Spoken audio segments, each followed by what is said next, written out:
What is up, my podcast listeners? This is your host, Rafal Matuszewski, and we are back to another great episode as I try to figure out where to put my headphones because I don't like wearing them when I do this. If you haven't done so already, my ebook, The Ironclad Body Training System Volume 2, is out. Holy shit. It's here. It's here, you guys. And I'm really excited because I've already had so many people purchase the book. I've had so many people reach out saying like, this thing's like the most amazing thing they've ever read or seen. And, it's a great feeling to know when you put out something people really enjoy, the amount of effort you put in.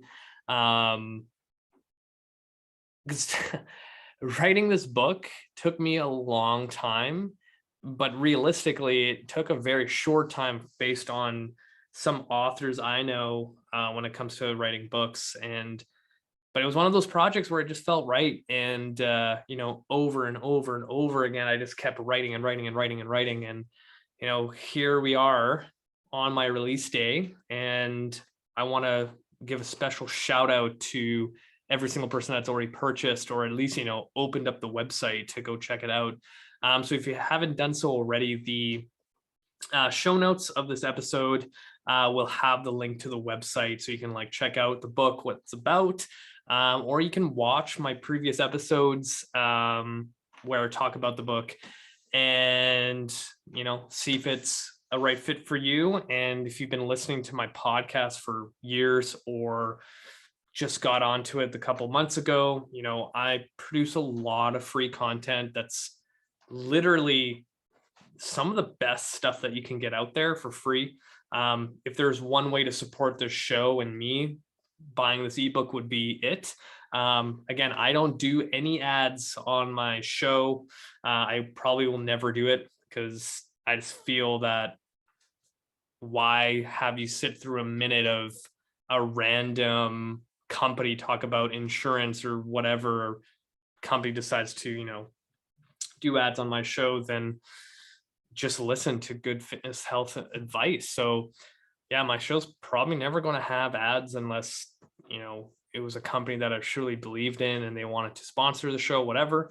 But yeah, I literally make no money on this podcast. We're almost at 500 episodes, almost at 1 million listens worldwide. And I'm going to just keep going. I'm going to keep going. A lot of podcasts out there, that's their livelihood. They do ads all the time. And, I put in my time, I buy equipment, I edit, all those things. Don't ask for anything in return. So this would be perfect if you guys want to support me and support the show. Check out the ebook, purchase it. I'm going to send you a little thank you. So let's get into the show today. So we're going to look at low back pain and how to find and kind of figure it out. And I'm actually going to utilize my book because the one huge section in my book is figuring out your pain trigger, figuring out, what hurts and why. So we're going to look at a couple things that I actually also posted about maybe a month ago about low back pain. So this is going to be kind of like low back pain part 4. And I'm going to share my screen once again. And hopefully it works. Okay. Oh, it's already on the page that I need it to be. Perfect. See, guys, I'm in a good mood because I just want to crush life with you. Okay, so figuring out low back pain. So this is literally from my book. So we're also getting a little preview of what to expect. So this is in the assessment section, and there is a lot of information here. And I always feel that, I'm not a rep counter. I'm an educator about your body.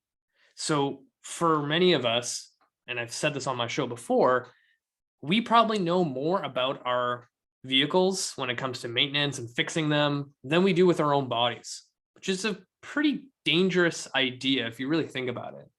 And then we have the audacity to go to, the gym and think that X, Y, and Z exercise is going to be beneficial to us.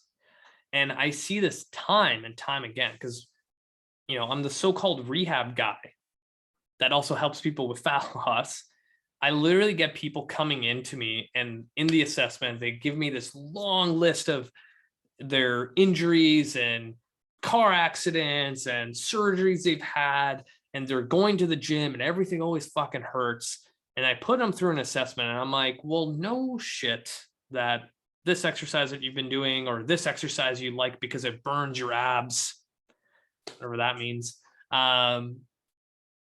There's no surprise that people feel like shit after they work out when they were dealing with certain injuries.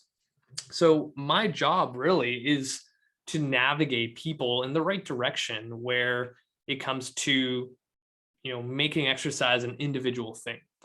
So one of the great things about continuing education that I absolutely love is gaining more knowledge of how I can help people, right? So when I take a course or I look at a course, I go, oh, this seems interesting.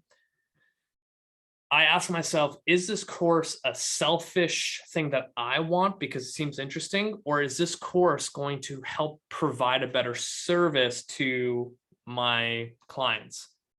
I always choose the latter, that this course needs to be able to benefit my clients, because really what makes me a better trainer than the guy or gal down the street is me getting you to your goal faster, right? So if I have a plethora of knowledge when it comes to pain and getting you out of pain, then I'm gonna be with you for a while.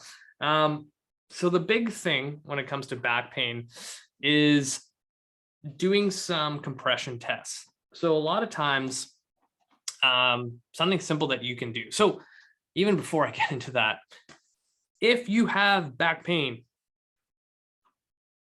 your number one step should not be, I'm going to find a trainer to get me out of back pain. Your number one thing to do is go find a physio or a chiro and have them do a thorough assessment to rule out other things that may be causing your back pain. And then come listen and watch this and do these things. Again, this stuff is based on clinical practice that I've had and practice with, not practice, but experience with training people that are broken. So we're going to go look at the compression test for back pain. So in this little excerpt, script, whatever writing thing that I have here, compressive loads.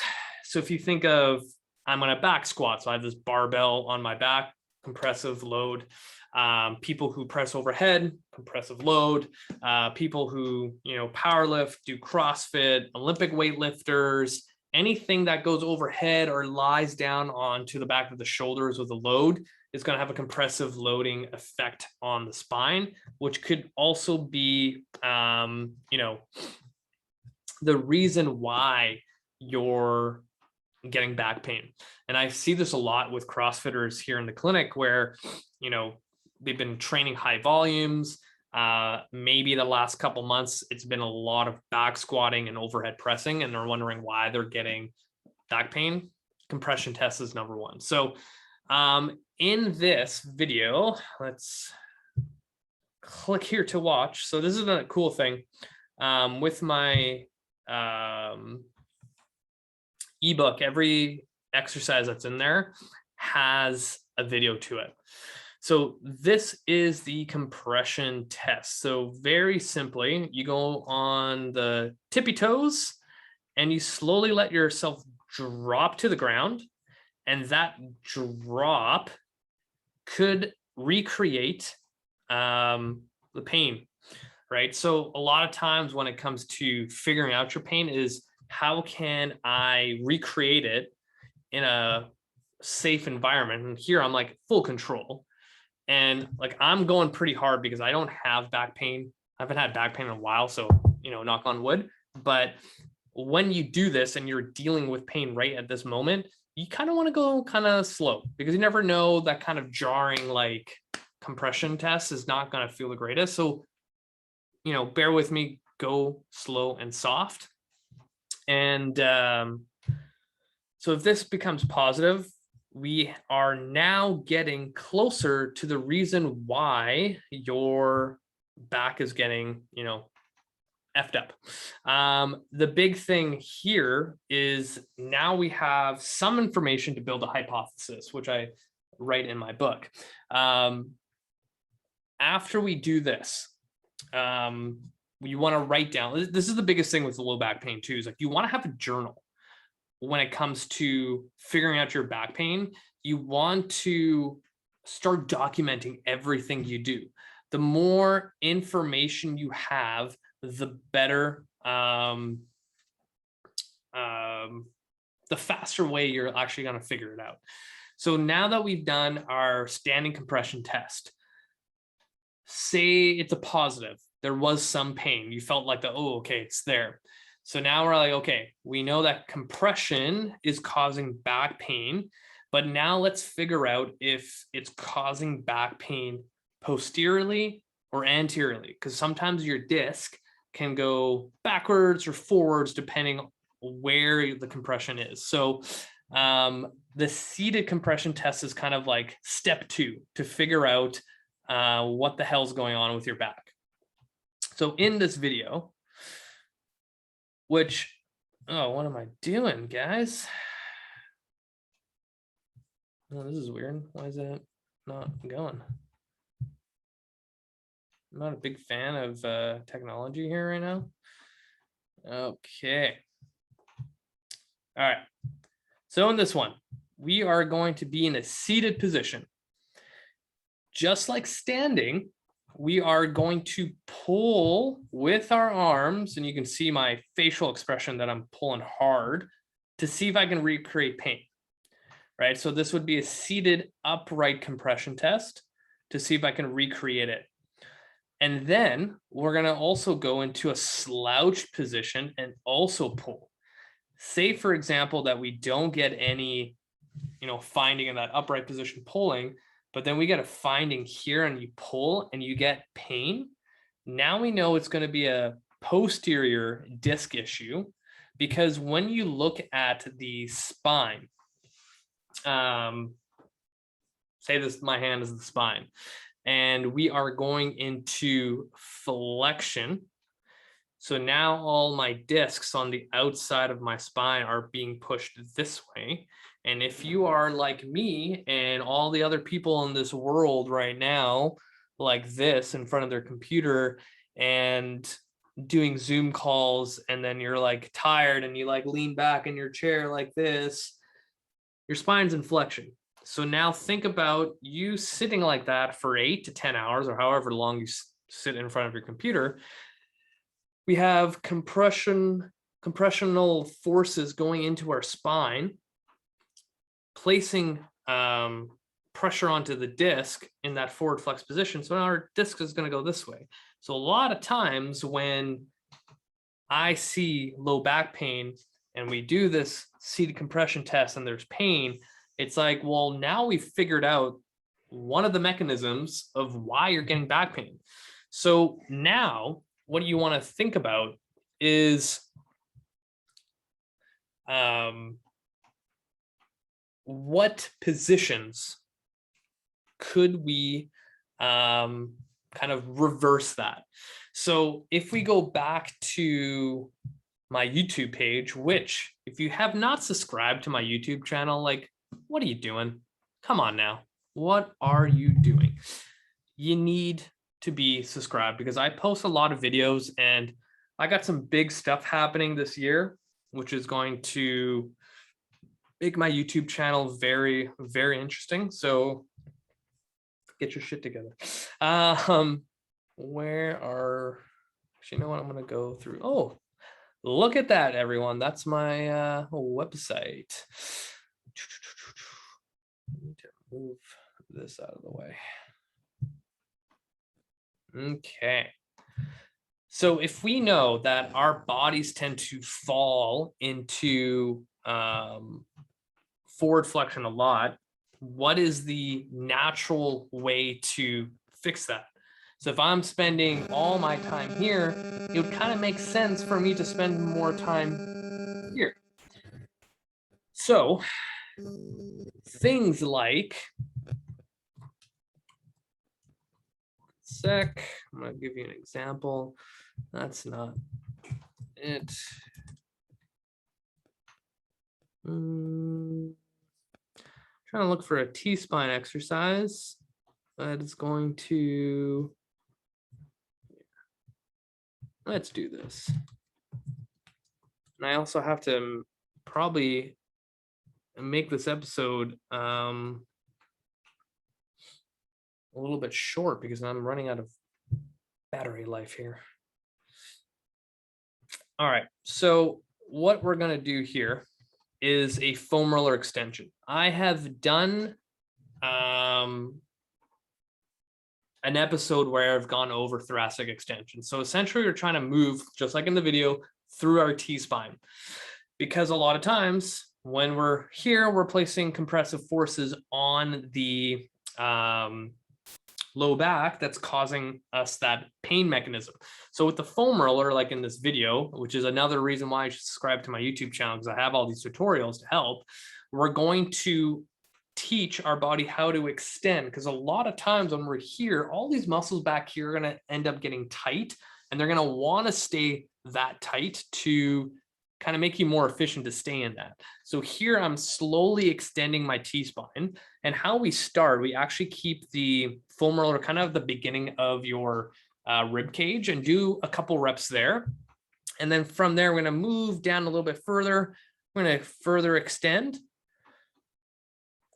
And then one more time at the very top, more extension. So when we train extension, we're teaching our body that we don't always have to be here.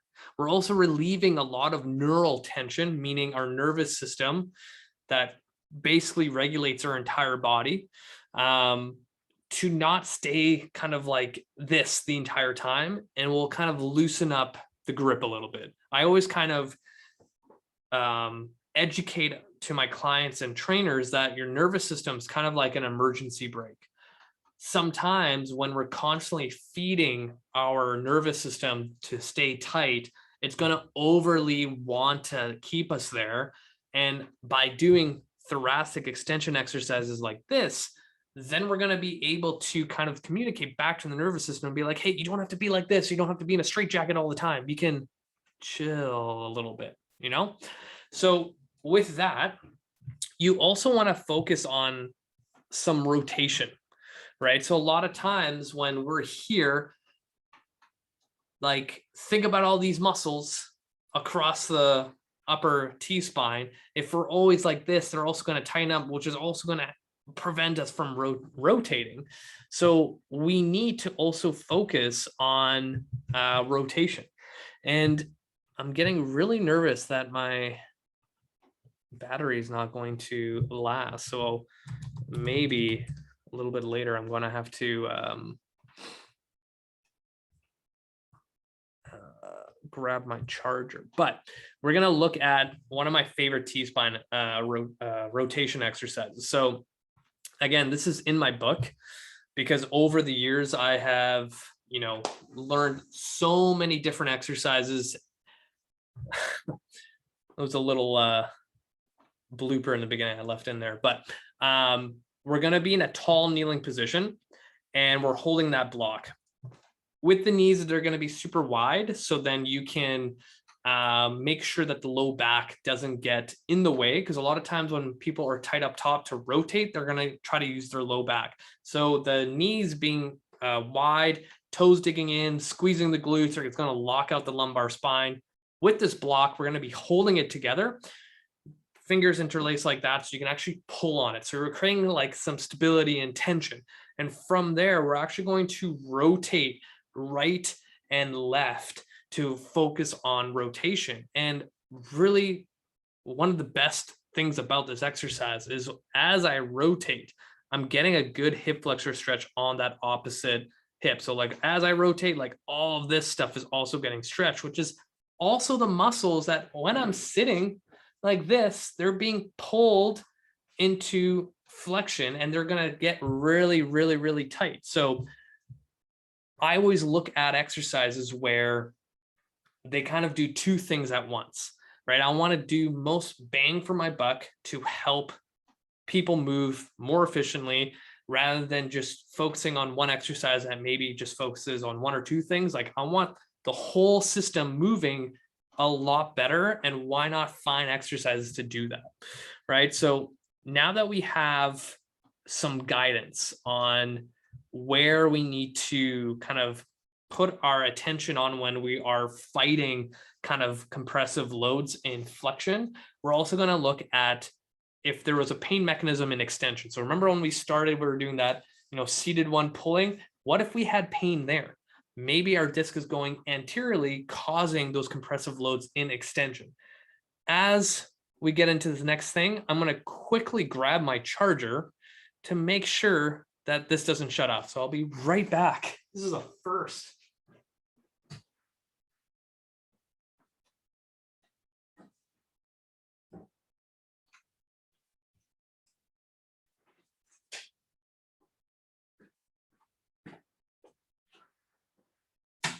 Literally the funniest thing that's ever happened, but kind of a side story.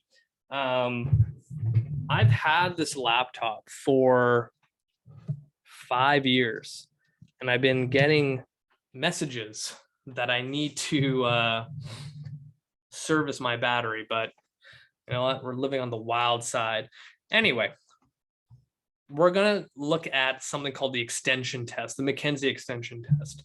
So say if we found a positive result in our compression in an extended position, we're going to also do a couple movements to rule out if it's extension or not. So this is where kind of you becoming a detective for your own body. So sure, let's just do this one.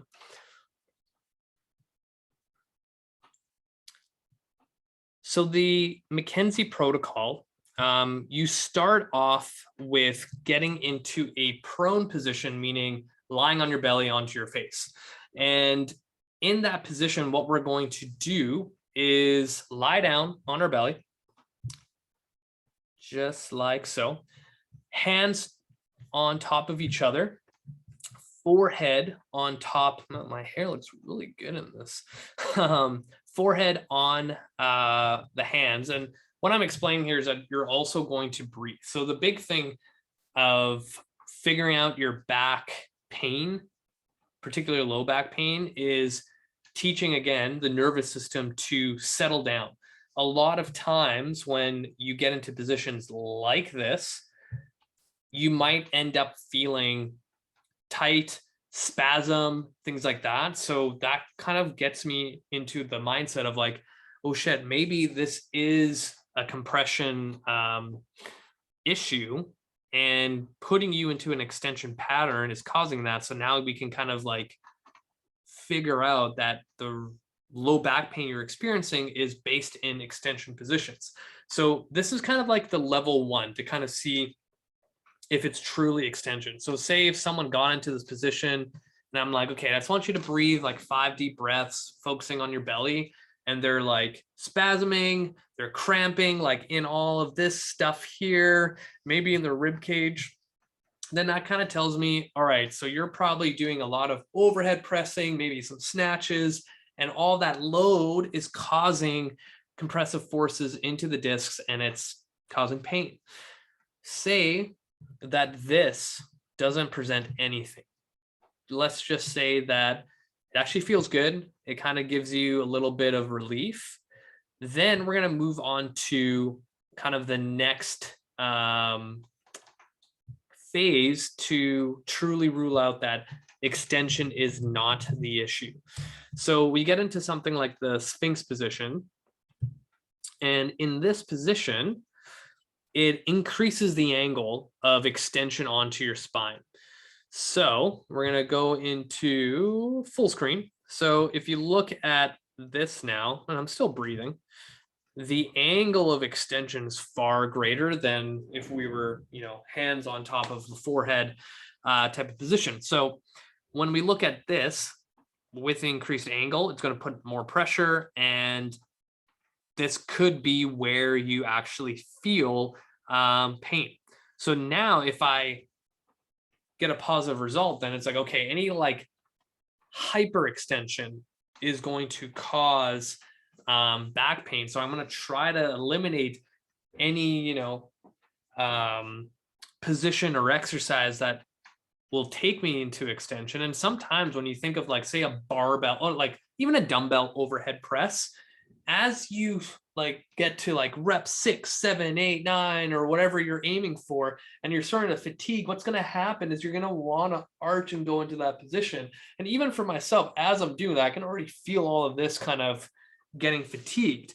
So in that case, simply taking out overhead pressing for a little while is probably going to clear up and settle down low back pain. Like, it's not rocket science. It's very, very simple. So let's just say this was okay, maybe a little bit cramping, but not anything crazy. There's kind of stage 3. So it's a simple cobra stretch from like yoga to really rule out that, extension is not the cause. So if you look at this angle of how much extension I'm putting through my spine, if someone had back pain due to extension issues, this would for sure flare up. And shout out to me back in 2017 when I had long ass hair and owned a gym. This was my old gym, you guys. This was pretty cool. So sometimes the reason why you want to go through all these 3 progressions is that when we're dealing with pain, our bodies are really good at masking it, hiding it, and our bodies learn to adapt to movements. So the big thing is you want to rule it out as much as possible. And all we did was take you through different positions to ensure that it's an extension thing.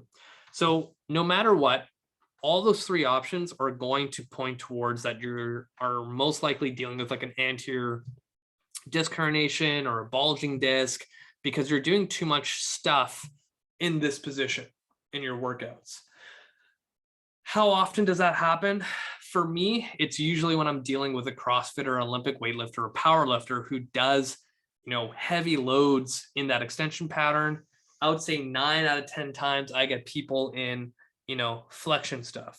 So funny enough, when it comes to people with extension stuff, I want them to do more flexion stuff.